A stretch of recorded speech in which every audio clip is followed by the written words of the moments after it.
Comment a-t-on découvert ce qu'on appelle la relativité du temps? Au départ, il y a un conflit entre deux principes fondamentaux de la physique. Le premier nous dit que la vitesse de la lumière est constante, toujours égale à 300 000 km par seconde. Le deuxième principe, c'est l'additivité des vitesses.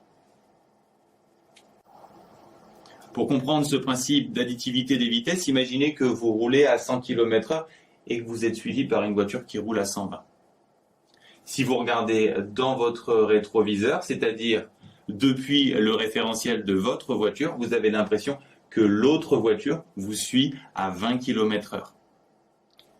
Par contre, si vous roulez dans la direction opposée à l'autre voiture, vous allez cette fois avoir l'impression qu'elle arrive vers vous à 220 km/h. C'est ça l'additivité des vitesses. Einstein, à l'adolescence, se demandait ce qui se passerait si on pouvait foncer vers un rayon de lumière à 200 000 km par seconde. Est-ce qu'on verrait le rayon arriver à 300 000 km par seconde comme le veut le premier principe, ou alors, en appliquant le principe d'additivité des vitesses, on le verrait arriver à 500 000 km par seconde. Mais alors, le premier principe serait bafoué.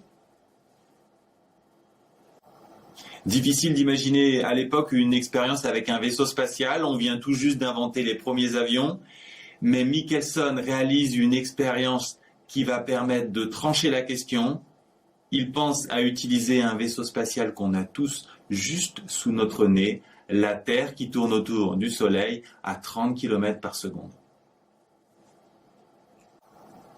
Donc si on mesure la vitesse d'un rayon qui s'approche de la Terre à 300 000 km par seconde, si le principe d'additivité est respecté, on doit mesurer une vitesse de 300 000 km par seconde plus 30 km par seconde. Alors que s'il vient dans l'autre sens, on doit mesurer une vitesse de 300 000 km par seconde moins 30 km par seconde.